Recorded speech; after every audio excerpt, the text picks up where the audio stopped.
And good morning. Welcome to Kelowna Now Live. I'm Jason Mann. Jim Check is not here. He's actually in transit heading to Las Vegas for the Consumer Electronics Show. He'll be reporting from that show later on this week.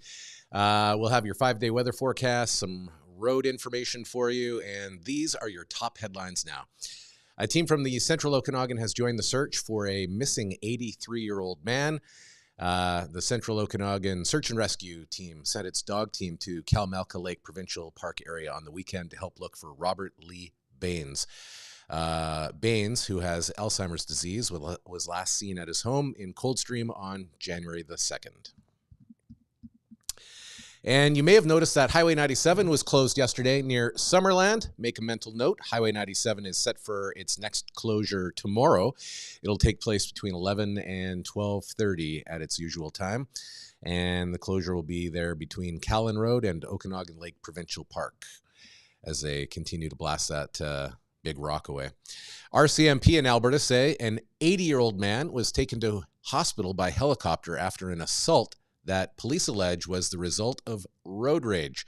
Yeah, police say a 56-year-old man walked into their detachment in Bicyker, northeast of Calgary, on Friday morning and told them that he'd been in a fight with another man at a gas station and may have injured him. Well, they say the officers went to the gas station and found an 80-year-old man with serious injuries, adding he was taken to hospital by Stars Air Ambulance, so that is reserved for very serious injuries, where he now remains in stable condition. The younger of the two has now been charged. Okanagan N driver caught going over double the speed limit. An Okanagan driver will not be on the road for a bit of time after being caught going over double. Highway Patrol clocked a red Subaru traveling 148 kilometers per hour in a posted 60 kilometer hour zone. Police stopped the vehicle. The driver was identified as a Class 7 novice driver. The driver received a $483 fine for excessive speed, a $109 ticket for failing to display the N sign as well. And a lot of helicopter and missing people stories here this morning. After nearly 2 days of searching, a missing helicopter outside of Revelstoke has been located at a crash scene at Glacier National Park. You might have heard this over the weekend. Well, it seems the sole occupant of the helicopter is confirmed to have died in the crash. Police are now working with Transportation Safety Board and the BC Coroner Service to determine the cause of the incident. The helicopter's flight had originated out of Calgary. And 4 Okanagan spots are on the new top 100 restaurants list with healthy bites from Open Table. So if your New Year's resolution for 2024 is to eat healthier, even when eating out, Open Table is saying here are some places to go. On the list, it includes Old Vines Restaurant at Quail's Gate, Block 1 Restaurant at 50th Parallel, Shaughnessy's Cove, and Peak Fine at Sparkling Hill. And of course, don't forget, Kelowna Now has a list of all the best restaurants, no matter what your dining pleasure, all the different categories, and you can find that out by going to KelownaNow.com or winners.KelownaNow.com. And if you've been wondering what that rustic gray cottage is that floats just off the dock at the marina downtown, check this out. It's a new floating sauna. 10 minutes in the sauna, a minute in the cold plunge pool, 7 minutes in the solarium lounge, repeat again, and you get all these heat and cold shock proteins that are really beneficial for your body.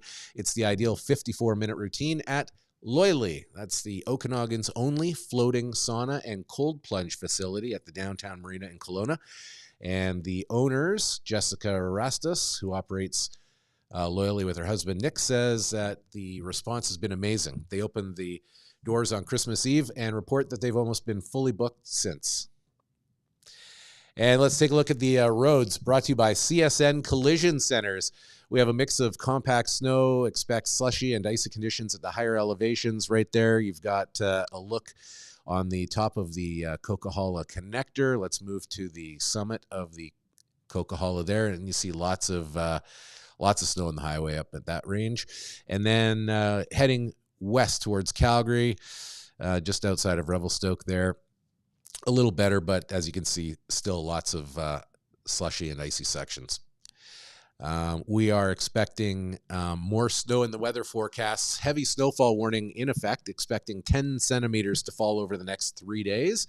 And the forecast is brought to you by ATB Wealth. Realize your vision of wealth at atb.com/wealthkelowna. For now, we've just got those high clouds and expecting the temperatures to be reasonably mild today, all things considered, what we have coming at us here in the next little while. Let's take a look at our 5-day weather forecast. Today, expecting that high up around 3 or 4 degrees, possibly some snow flurries. Flurries turning to snow later this evening, and more of that expected tomorrow as well. Then for Sunday, expecting some sunshine and a high of -2, but look at this overnight low down to -12, and this is what everybody's talking about. Double-digit deep freeze conditions coming up starting Wednesday, Thursday, and Friday. Looks like -21, our cold spot expected for Thursday, and really a little bit of snow expected all throughout the week. So roads, not so good. Big White, look out. It's going to be great. If you can get up to Big White on Wednesday, it promises to be a bluebird ski day. And here we are, winter. It's finally arrived. Not a moment too soon. All right, so that's your newscast for the day. We'll be back again a little bit later on this afternoon, 4 o'clock, for all the latest day's news headlines. Thanks for joining us this morning. In the meantime, you can like and subscribe to all of our channels and to, of course, our newsletter, which delivers the latest news right to your inbox before 7 o'clock, 7 days a week at kelownanow.com. Have a great day. We'll talk to you again a little bit later on this afternoon.